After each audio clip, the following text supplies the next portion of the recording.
Firstly, what we're talking about is about perception, and it's about narrative. Now, the elite narrative of what is going on in the world today wants you to condemn resistance but commend imperialism. It wants you to condemn the militant protesters. I don't condemn those protesters. I commend those protesters. To imperialism around the world, how can we condemn resistance to that imperialism? What we have to deal with, what's the actual crux of the issue? The crux of the issue is when you go around the world and you talk to people, they say, what's the British problem? What's the problem with the British? What is their problem? Do we look at Mossadegh in Iran in the 50s? Why was this man overthrown? And who overthrew him? Abdul Karim Qasim in Iraq. Why was he overthrown? These people were overthrown because they wanted to nationalize their natural resources. This country and any government in the world has never had the interest of women's rights in other parts of the world as the reasons for why they wage war. This is ridiculous. But yet it is peddled by every single news station that you see in this country today, from the BBC to ITV to even Channel 4, I see, Sky News. We are there to civilize these people. We are there to give their women's rights. But let me tell you this, if women in Afghanistan get equal rights, it won't be because of the British and their bombs, it won't be because of the British and their military, it won't be because of the United States and their military bases, it will be because of the Afghan people. Regardless, this perception is something, there's a phrase for it, white man's burden. Who gave anybody the right to go across the world and not only invade and occupy those countries, but make their borders?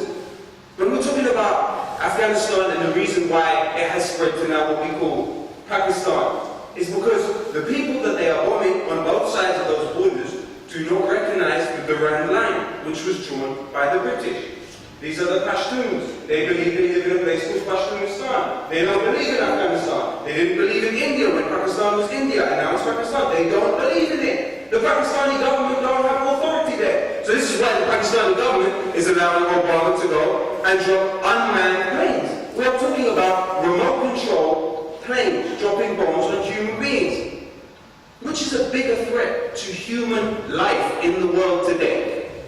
Machines, which a person can sit in a military base somewhere in Michigan and control, going and dropping bombs across the other side of the world, or homemade IEDs. Which is a bigger threat to your life? Which is a bigger threat to our lives? Which is a bigger threat to humanity as a collective? We have to understand these perceptions which are being rammed down our throats and reject them, because that narrative is not ours. As human beings who care about other human beings, this narrative is not ours.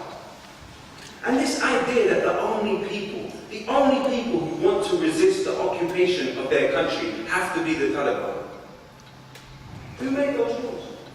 The only people that don't like their country being occupied belong to this group. This is a ridiculous, ridiculous idea. If an army from Afghanistan invaded this country, do you think there would only be one group that opposed the occupation of this country? If an Iraqi army invaded this country and occupied this country, do you think there would only be one group which opposed the occupation of this country? What gives Britain that right? Nothing. Absolutely nothing.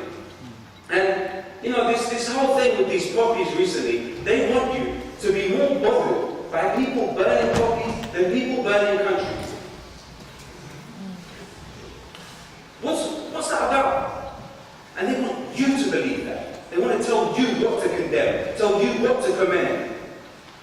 We must always think of humanity as a whole. And, you know, the bottom line is, what does this country gain from this situation? because the military occupation is only, it's like a security fence for the economic occupation. So there are people who are making a killing. Our government is spending a huge amount of money on war and cutting money from pretty much everywhere else.